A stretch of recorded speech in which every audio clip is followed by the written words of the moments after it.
Can you hear me okay? I can't hear myself. Okay, there we go. My name is Ashley Cisneros. I'm one of the public policy interns here at the Chamber. Today I have the pleasure of introducing to you Superintendent of Public Instruction, Kathy Hoffman. I have a short bio here. Elected to State Superintendent of Public Instruction in November 2018, Superintendent Hoffman has spent her entire career working in public education, first as a preschool teacher and then as a speech-language pathologist. Had to get that one right? She began her career in the Vail School District in southern Arizona before joining the Peoria School District. Superintendent Hoffman's experience as both an educator and advocate for students with disabilities informs her vision for public education. Throughout her career, she has fought tirelessly for equal access to high-quality public education regardless of a student's race, gender, or zip code. She asserts that only through committed investment and inclusive policies can Arizona bring its public schools from the bottom to the top of the nation's school system. Please help me in welcoming Superintendent Kathy Hoffman.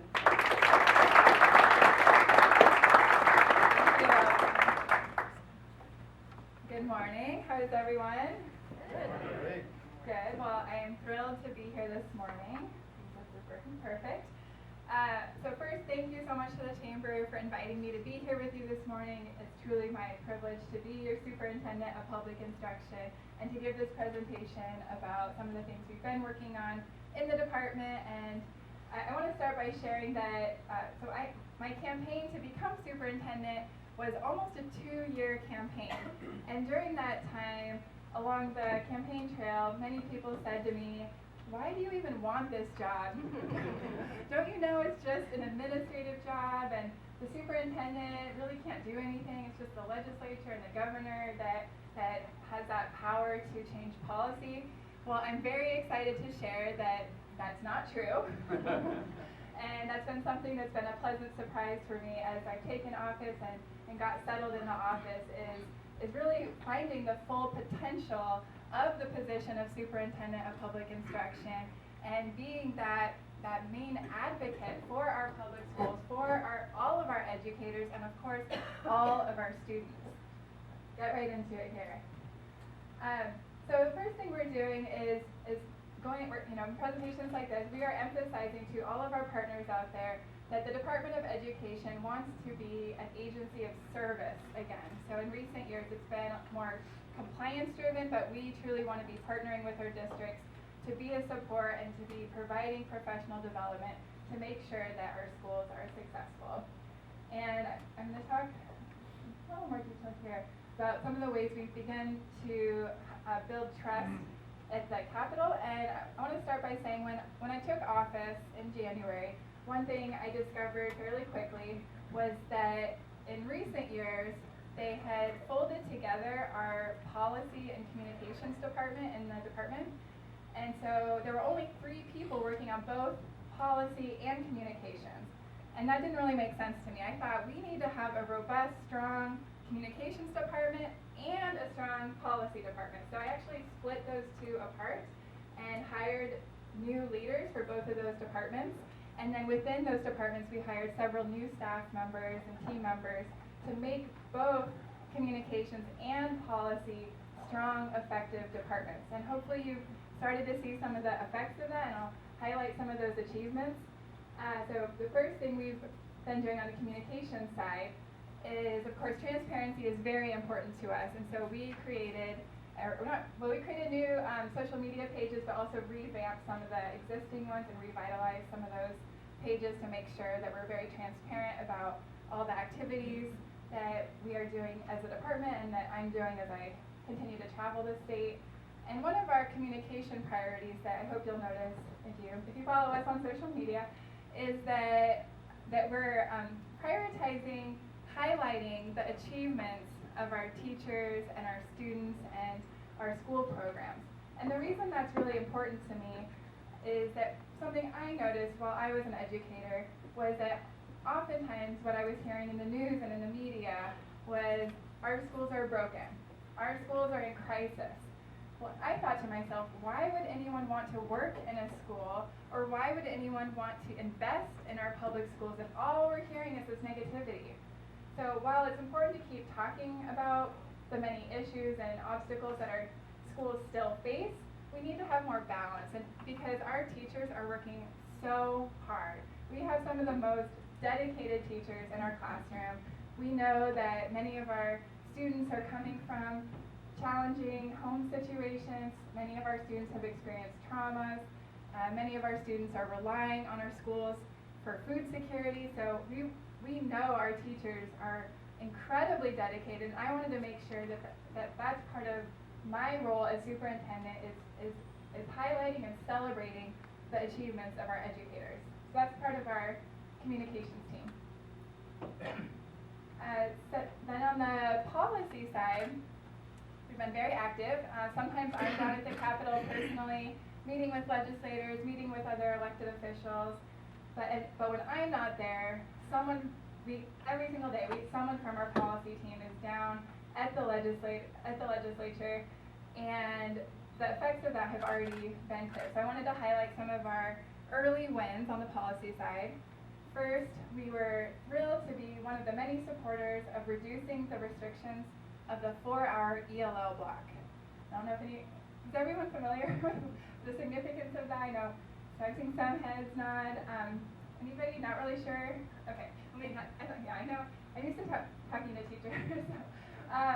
So the reason this was significant, so the 4-hour ELL block, what this meant before this was passed in recent years, was for our English learning students, which of course we have many in Arizona, of course being a border state, but also we have a high population of refugee students as well. So Arizona does have a lot of students who are not proficient in English. And the prior policy to this was that for our English learning students, they were required to be in a 4-hour English-only class. Now think about if you are a high school student and you are required to be in a 4-hour English-only class, that means you are missing out on a lot of other classes, because that is more than half your day. How are you going to have time for PE or music or social studies or world history or band? So the result of this policy that, in my opinion, was discriminatory and there is no research base for this. The result of this is, do you know what our high school graduation rate is for English learning students in Arizona? Any guesses?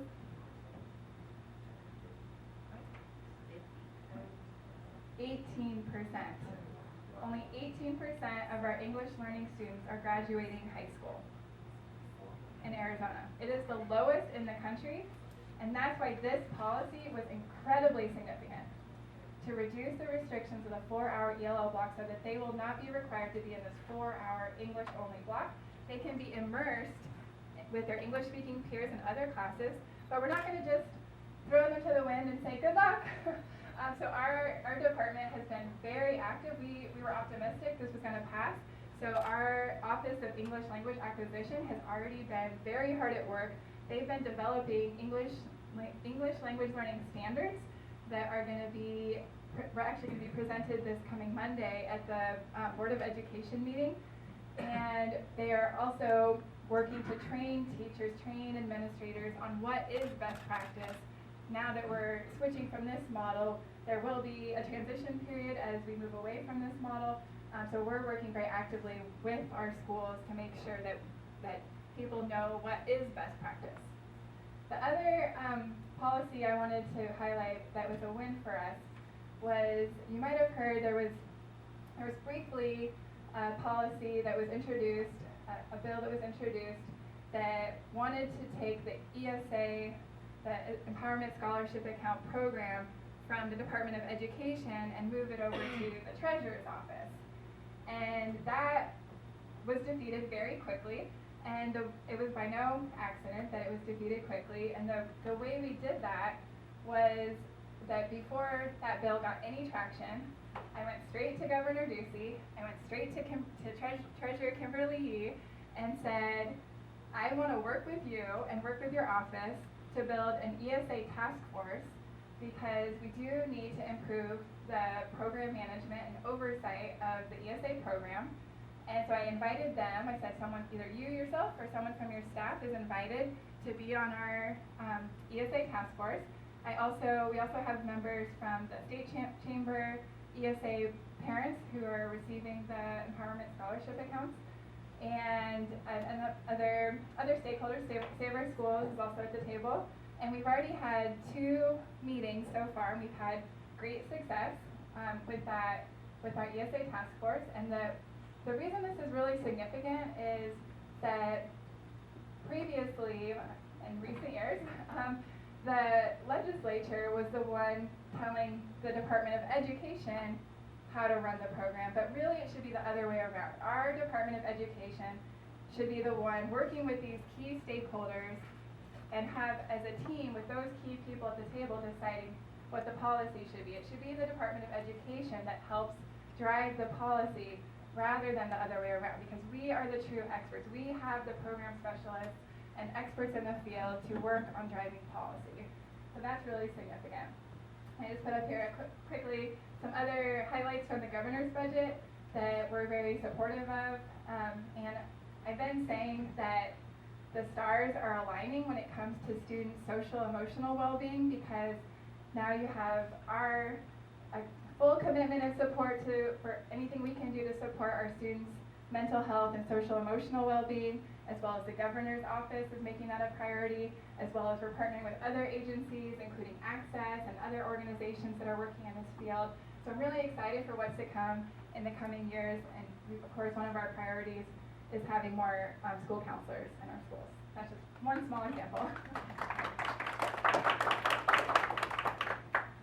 So I talked about this a bit, about how I'm still traveling the state, meeting with our teachers and students. I was just at a school earlier, a couple days ago this week, that I was so impressed that the high school senior who was giving me the tour of his school told me that he's graduating high school with already having 3 associate degrees. So some of our students are just having amazing achievements. I'm very supportive of all of our career and technical education programs across the state. I was just in Yuma on Monday, and I had the opportunity to see where they have a new CTE vocational training program for middle school students, where the students were learning baking skills in their culinary class, and then you go outside and the carpentry students are building a shed for their garden, and that's middle school. So we know that these hands-on types of opportunities are only going to help our students be successful both in their academic skills and in their professional skills. So I was really excited to see that.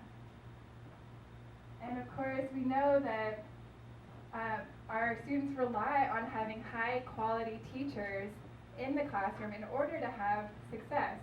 And one thing I mentioned in my State of Education speech, up here too, is one of our sad statistics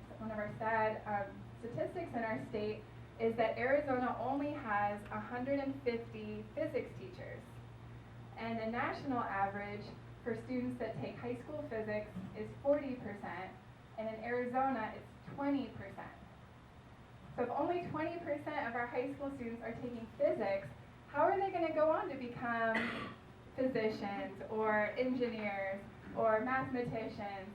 So we need to do everything we can to help our students make sure they have every opportunity in our school so that they can go on, have that college attainment, get their different professional degrees so that they can be successful and competitive in today's workforce.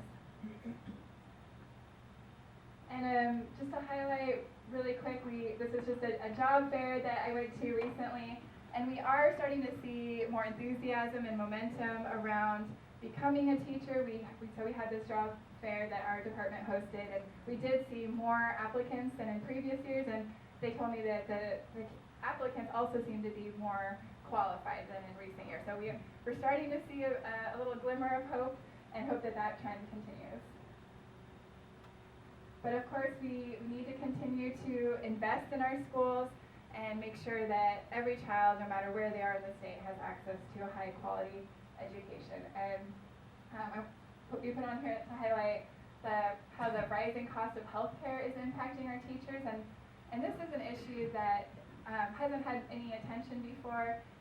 So while we know that our teacher pay has stayed relatively stagnant over the past decade, and then of course in the last year we got that nice bump from the 20 by 2020 plan, but even with that, the reason that there's still a lot of frustration for teachers is that even with the pay raise, the cost of healthcare has continued to go up, and so if you have to pay more for your health insurance out of your paycheck, then when you get your paycheck, it doesn't feel like you got a raise.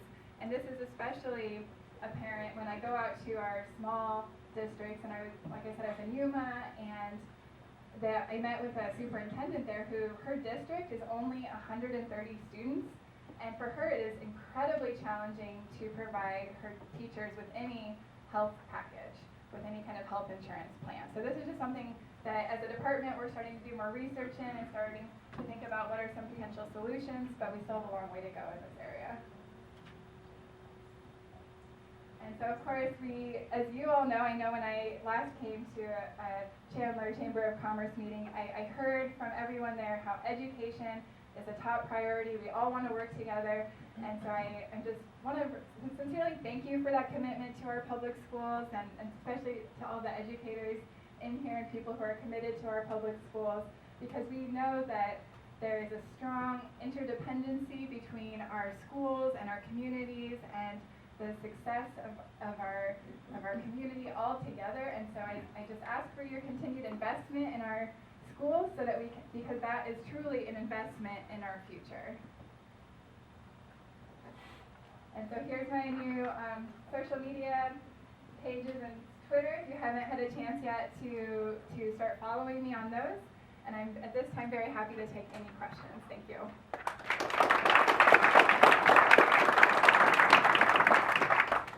So we have time for questions. John? I've got a math book from 1866, and their example in the math was bushels of corn. My son graduated last year from high school, and he did it online, which involved me in a lot of his classes. I'm astonished at the level of information is handed out in the sciences. Mathematics really surprised me. Where I'm going with this is that the amount of education that we have to pass on now is considerably different than what it was 100 years ago, yet we still have an agrarian system. Is there any discussion at all about going to year-round for the, I'd say, middle school and high school, just to accommodate the amount of information that needs to be taught? It's a great question. I haven't heard too much of that at the state level. When I worked in the Vail School District, we did have a modified year-round schedule, and I loved it. I think parents appreciate having different choices of different school year models. So I don't think there would be, I don't foresee a huge shift immediately, but that's something that I think is worth discussing. And I saw the impact of that. So in the Vail School District, the summer break was only 6 weeks long instead of 3 months long.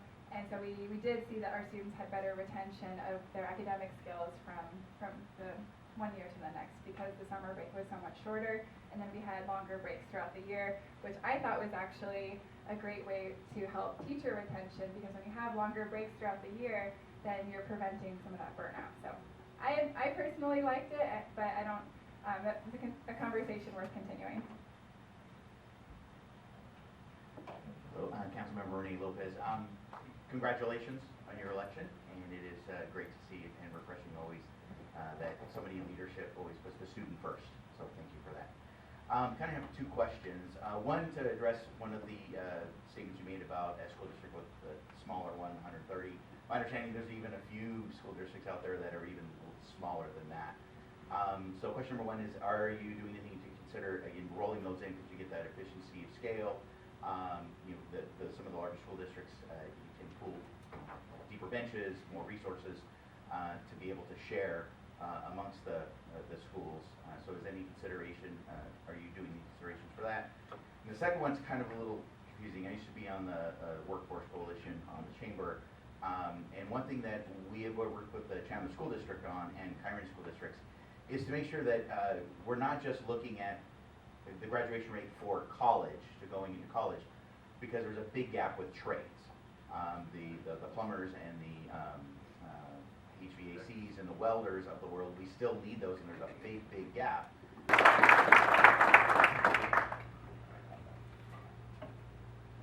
I just go forward here? Yep. One more. Okay. Do I need to use this? Yes, please. Really? It's being recorded. Oh, okay. All right, then I'll do it that way. It just, as an educator and a former teacher, I've spoken to groups in lots larger rooms than this one. And my wife claims that my voice is actually too loud. So that's why I was asking if I needed to use it. But I'll use it if you want me to. I am a first-generation college student. My grandparents were all farmers in Tennessee and North Carolina. And I'm a very lucky individual, I think, because I went on to complete high school and went to college and eventually got graduate degrees. Kathy Hoffman said something to you that I want to just call out a moment ago. She focused on the $12 million that Governor Doug Ducey has proposed in his budget for counselors in the state of Arizona. Superintendent Hoffman made note of the fact that we have a ratio of 900 students to one counselor. That's 900 students to one counselor in the state of Arizona. Now, I happen to come from a small town that had a major research operation associated with Eastman Kodak in Tennessee. I was lucky because I had fellow students who had parents had master's degrees, doctoral degrees. They worked in the research area of that local operation of Eastman Kodak. Now imagine if you live in Arizona and you live in a predominantly Latino neighborhood where no one has graduated from college.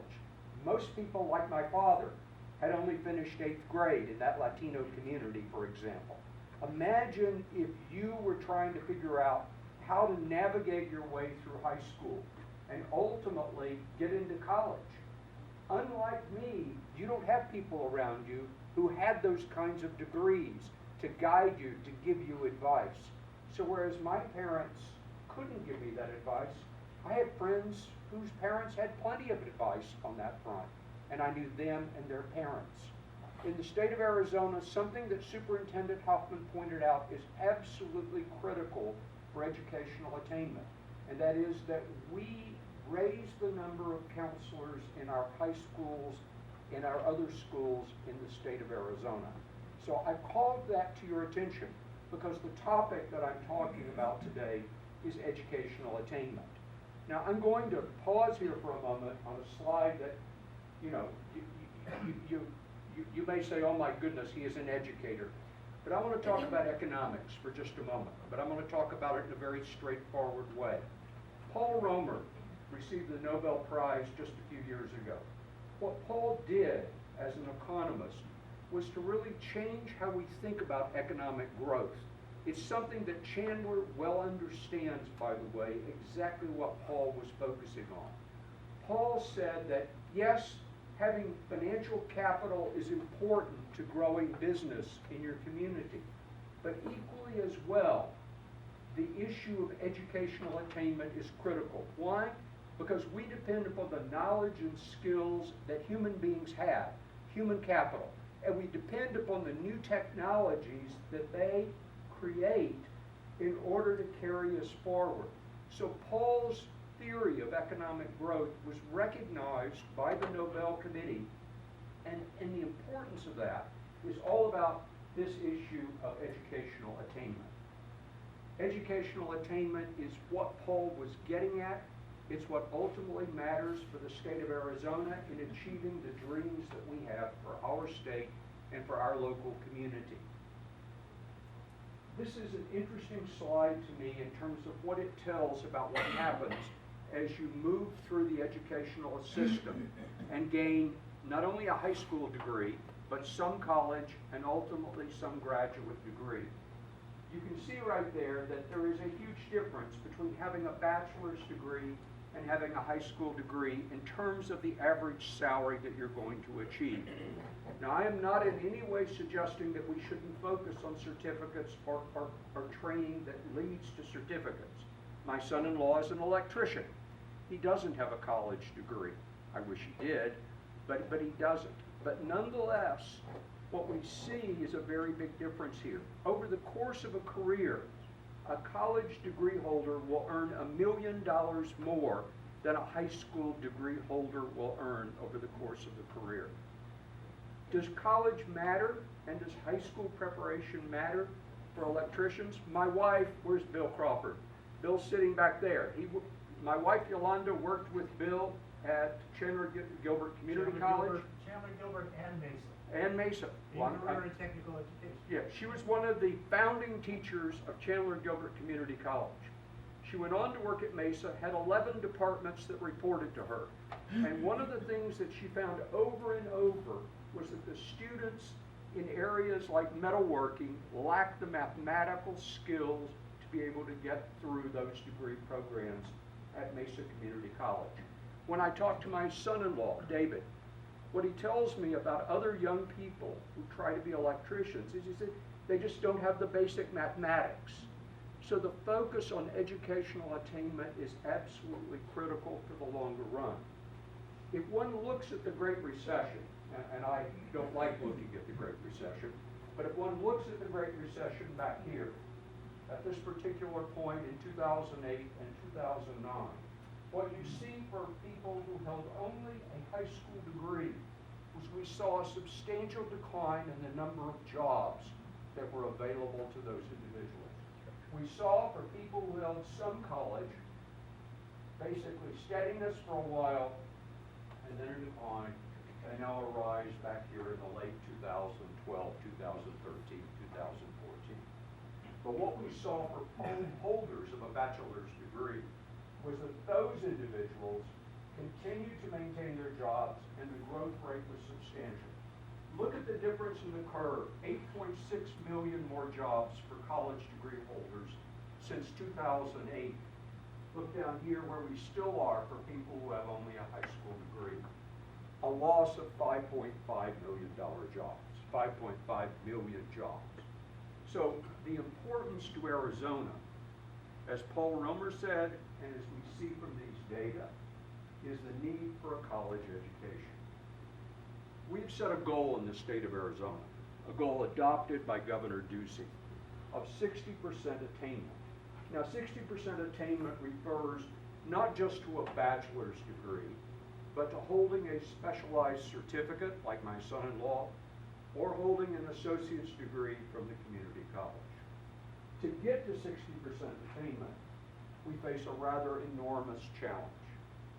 If you look right here at where we are right now, this is Arizona, where basically we're seeing a 44.3% of our population holds some sort of post-high school certificate or degree. If you look at the total degrees awarded, our three universities, and by the way, I'm a regent for all of them, University of Arizona, ASU, and NAU. But what we're seeing is a very substantial increase in the number of degrees. But even with the rate of increase in number of degrees, the real question is, can we get to where we need to be?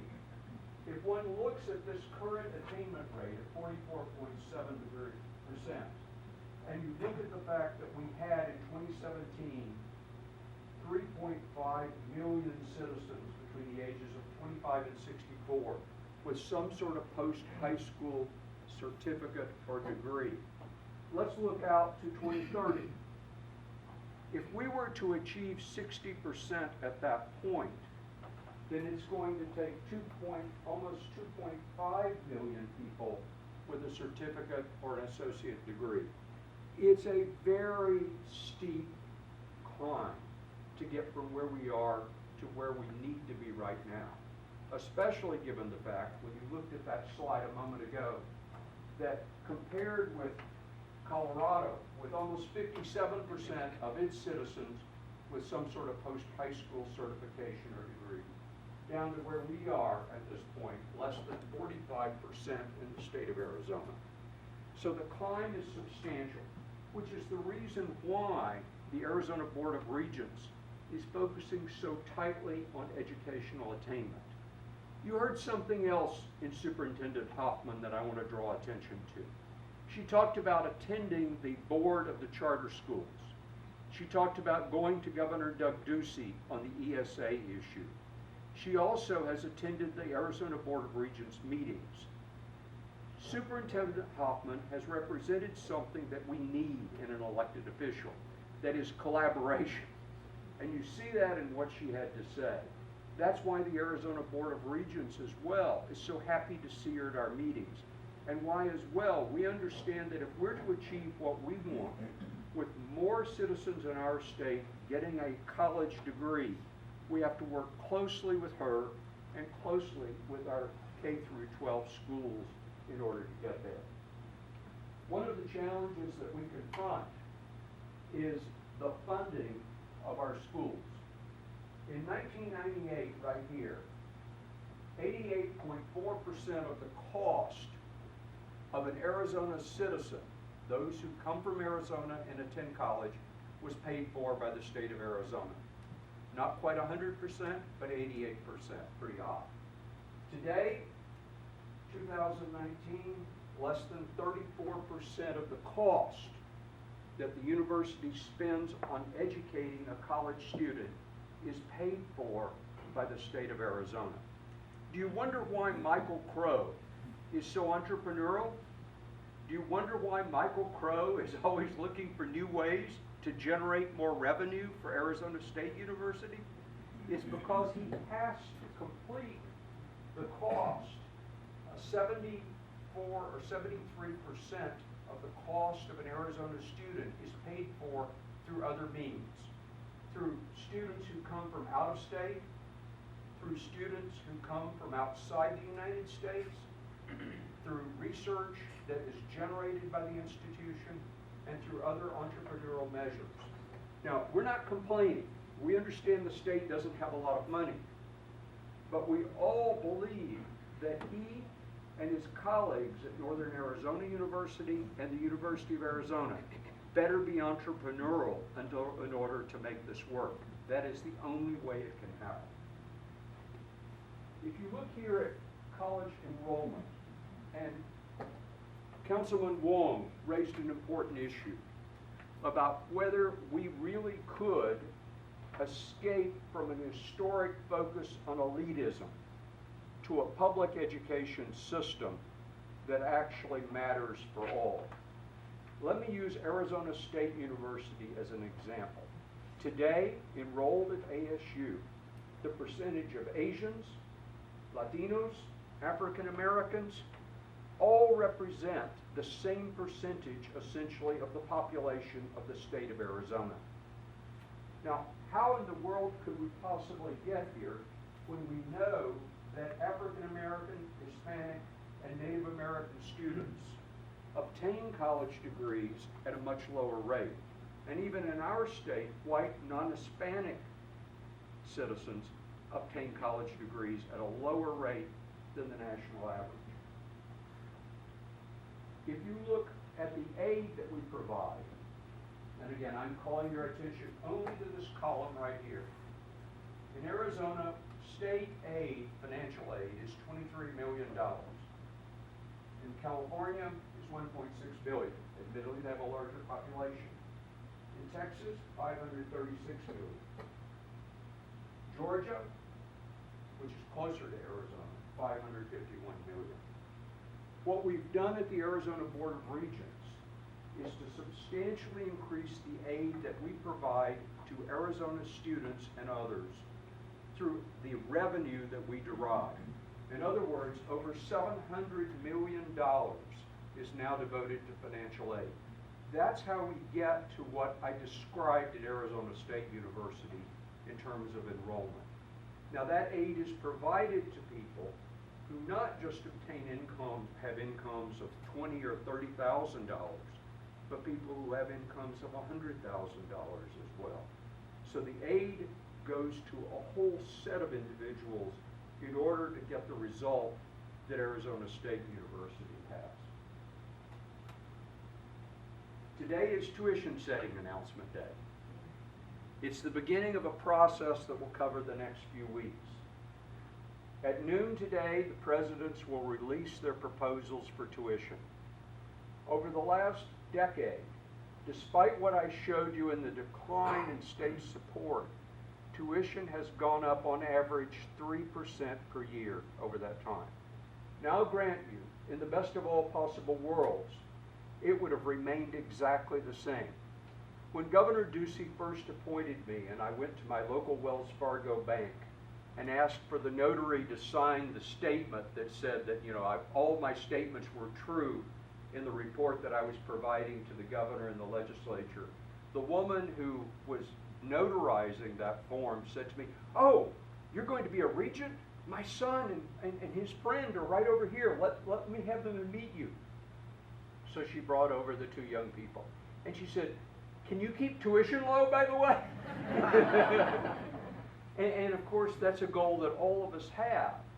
And that's why we've been so successful at holding tuition increases down over the last decade. That doesn't mean we can keep them at zero, but we have held them down. And I think that's what you'll see this afternoon when the presidents make their announcement as well at noon today. But that effort is fairly regimented at this point in what we do. We hold public hearings, we engage the public, students, everyone in the course of this. We have a meeting that will be held this year at Arizona State University to examine the proposals from each of the three presidents, and ultimately in a few weeks when we meet at the University of Arizona for our April board meeting, we'll vote on those tuition increases. In the best of all possible world, we wouldn't be talking about tuition increases. But what I will give you is that we held them down to a very low level, and I think you'll see the same thing this afternoon when the presidents make their announcements. One of the things, and again I'm going to link this back to what Superintendent Hoffman talked about, is Governor Ducey has created what's called the Teachers Academy. And Fred Duvall, Doug Ducey credits Fred, who's now one of our regents, and of course a former candidate for governor running against Governor Ducey in the first round of this. Governor Ducey credits Fred with having introduced the concept of a Teachers Academy. The governor has proposed substantial additional funding in his budget for the Teachers Academy. What it does, and this is related to what Superintendent Hoffman said about the number of teachers and the quality of teachers, what it does is allow a teacher a person who wants to be a teacher to receive a free tuition at our three universities and ultimately not have to pay that back so long as she or he remains in the state of Arizona and teaches in one of our schools. At the same time, we've seen substantial innovation in our education programs. Both Arizona State University and Northern Arizona University at this point have their students at a very early stage in the educational process out in the schools, working with good teachers who act as their mentors along the way. And that's making a real difference in students understanding what the real world is all about when you're out there in the educational program. So we hope that the governor's budget will continue to contain the additional funding for the Teachers Academy when the budget is finalized this year. And we'll be able to expand the number of young people who are receiving a free education and also focus more on innovation in those educational programs. At the Board of Regents, as I said, we take seriously the fact that we have to be working with K through 12. That's why what we're doing right now is putting together the resources that our universities can offer K through 12 schools and reaching out to them to make them aware of that. In Apache County, and Apache County is only one example in the state, there is no broadband. Now, Governor Ducey has proposed $12 million for broadband. That nominally might not seem expansion of broadband in this state. That nominally, that might not seem important to you, but we have resources at this point that can allow the universities to offer an online class that teaches a student calculus or algebra or one of the sciences when in fact that school district does not have a qualified teacher. In a county like Apache, the last time I looked, what I know about the county like Apache is that they have no highly qualified teachers, excuse me, I've got this thing too close to this.